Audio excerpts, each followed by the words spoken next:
Something we have seen is Maggie. Yeah, so, right, what's the first word you think of when you think of Arnold Schwarzenegger? Not film, first word. I'm struggling to think of one word, but I'm struggling to think of one word, but I'll say something like... I completely missed that, but whatever. Never mind, just never mind. Because that's all I think. All I think is I'll be back, and then I just think of my Ryan's on a kick. Well, I'm sorry. Right, compose myself. First word, Liam. Contrived. You're hearing this? It's not his fault though. Oh, right, okay. It's not his fault. Right, Joe. Pumping. You know, so contrived. Pumping iron. Right, okay. That's what I thought. Right. So have we just got a film title there? Contrived pumping. Or pumping contrived. But yeah, okay, right. So what are films? Name the first 3 films that come off your head. Terminator. Come on. Terminator 2 and Terminator 3. Jesus, man. Joe, 3 other films. Kindergarten Cop. Sorry. Commando. Jingle All the Way and Hercules in New York. Okay. So they're like Predator, you know, or Total Recall or The Running Man. Nah. Yeah, but I bet you don't think of him as a sort of in a really dour sort of serious drama, do you, about the post-apocalypse? As long as it's not Junior. No. Or where he gets pregnant. Twins. What? Where he gets pregnant? Have you never seen Junior? I've heard of it, but I haven't seen it. Danny DeVito and that. Oh. Is that not Twins? No. That's Twins, isn't it? No. There's another one where he gets pregnant. Alright. Oh, well, okay, as you do. Nice. Alright, well, yeah. So, so this is a new film by Henry Hobson. He's a first-time director. It's his directorial debut. Arnold Schwarzenegger, obviously, massive action star of the 80s, massive action star all the time now. So, why do you say contrived? Just because he's had... I just feel like he's wheeled out every once in a while to rattle off some lines. We all saw the Compare the Meerkat advert before we did the show today. It's all he's there for. It's all he's there for, to bring out and do one-liners. Terminator was full of them. It was horrible, obviously, but yeah. Yeah, so basically, there's a girl called Maggie Vogel, played by Abigail Breslin, who's left the city, and is basically, she urges him not to come looking for her and tells her that she loves him, and basically the planet's been sort of plagued and sort of brought to its knees by something called the necroambulist virus, which turns people into zombies, which, you know, definitely aren't old The now. only thing more contrived than Arnold Schwarzenegger. Society continues to function, though, interestingly, and farmers burn their fields and crops to prevent further contamination. Maggie's father, Wade, played by Arnie himself, goes to search for his daughter, and basically, I mean, what in essence, this is basically, I mean, when you think of zombie films, they're usually just sort of, I mean, there's not many think pieces around zombie films, to be fair. Like, ones that really take the time to... Like, when you think of them, you think of all the shambling hordes, you know, the guts and the gore and the body horror, you know. That's what you think of, really. Just I mean, they are basically a reflection of ourselves. That's what zombies are, you know. That's what they're a Dawn of the reflection Dead of the goes modern for. age. Yeah, but obviously that's become so contrived now that it is itself the thing it is parodying or being, you know, smart about. So basically, what Maggie does is that it spends most of its runtime on... Well, there's only, I mean, 3 deaths, probably. 4 deaths, you know, in the entire film. And... it really isn't about zombies, it's about the relationship between Maggie and her father. And, well, her full name's Marguerite as well, which is, I don't know where we get Maggie from that. Like, Marguerite. So basically, Arnold just stays by her side throughout the time while she just gets more and more worse, progressively worse, as her condition rapidly deteriorates and she sort of succumbs more to a transformation. He has to decide what to do with her, whether to kill her or, you know, just to see her out or hope for a cure or something like that, or send her to quarantine, which is known as the sort of horrible place where everyone just goes to get lethal injection. But to be honest, I thought this was absolutely terrific, because for Arnie, for a man who is most well known for flexing his biceps and generally being the biggest badass on screen, no matter what he's in. I mean, even in Terminator this year, he was the best thing on the whole screen. You know, the best thing, along with J.K. Simmons. You know, and he shows. I mean, he's he's like 70, late 60s now, isn't he? Can't be in his 70s. He's late 60s. I would say late 60s. But yeah, I'm just thinking that the fact that he is just.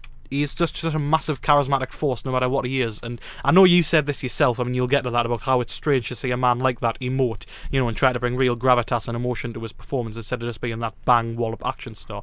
It's good to see him do something a little bit different, you know, and try to really bring a new dynamic into his performance, and I really like that. But basically, I mean, it's only on for 91 minutes, and it spends that entire time just seeing this relationship between Maggie and her stepmother, who's got 2 new kids with Arnie now, and she, obviously her mother's died, not because of the infection, just something unrelated years ago, and obviously her relationship with her stepmother is really strained as well, so obviously it's down to that core relationship between her and her father, and it really spends time, you know, build them together. It is really a character piece. It's not about the zombies at all. You barely see any. They're scattered about, you know, it's sort of like The Walking Dead Season 2 where nothing happens in terms of zombies, you know, but and it spends so much time just developing this relationship, and I just think it is probably it's probably the best. I believe what the critics are saying. It is the best performance Arnold's given in maybe over a decade, because he has shown now that yes, he can act, and this is going to bring a whole new frontier to his acting range, because he's shown that he can do this now, and he will probably go on to do more of it as he gets older and older. He'll probably be, you know, shoehorned into that sort of wisdom, you know, wise man's sake sort of thing, where he'll just be given more and more time to do that kind of thing, and it's good. It'll good. I'm enjoying. I'm going to see him. I'm obviously not like Michael Caine style, but you know, you probably will go on to be sort of that older mental thing, and I like to see that because you can really see. You know, he's a grizzled man. You can see that in his character. He's a very grizzled, sort of battle-worn man. You can really see the stress of him, and he really all the subtle emotions you see him when he's sort of relating with his daughter, and obviously Abigail Breslin playing obviously the complete lost cause of turning slowly into that zombie, and being, you know, seeing all the decay around her, just completely stressing about. There's some really horrific scenes in there as well, like as she slowly decays, and it's just really awful to see. And like, it's perfectly shot as well. I mean, for a first-time director, it's a really, really good piece. I mean, it takes its time to show you everything on screen and make sure it doesn't pass along images too well. It lets you really sort of digest what's happening and not just cut fast. Obviously, it is a character drama rather than an action, so it does take its time to build the pace slowly. And there's some really, really great symbolism through there as well, around and like different weapons, different sort of shots. I mean, obviously the meaning behind Marguerite's name and what that leads up to a good build up near the end of the film. I really like that.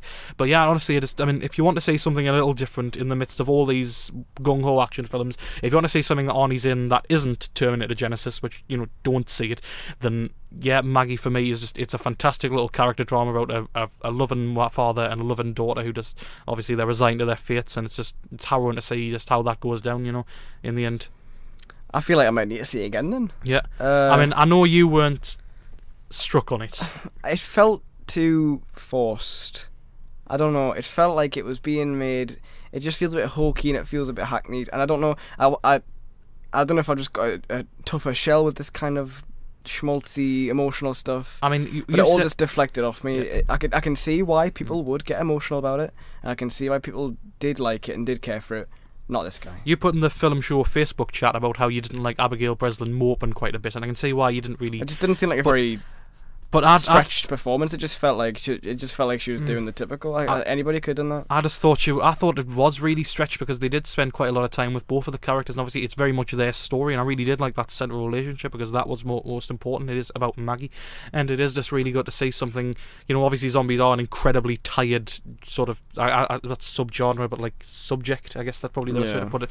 Incredibly tired subject that, you know, just all sick of now, and it is good to see them try something different with that, but also making sure to ground their characters in a way that's, you know, it is. I'm not going to say it's one of the films of the year, far from that, but it is definitely something really, really special, and I really would recommend it ahead of most of the blockbuster fare, you know, that's currently out. Yeah, you make a good point there. It is different to everything else. It's a lot quieter and sleepier and more loving. And while you rightly say it is very strange to see Arnold emote and trying to bring something new to his performance, I thought that was probably one of the best parts of it, because you can see just how this withered, beaten action star translates into that loving father role so well, because it was good just to see him try something new, basically, and I hope this continues a new trend. Even if it wasn't one of the films of the year, it's a very good watch and a really good start for Henry Hobson's directorial career.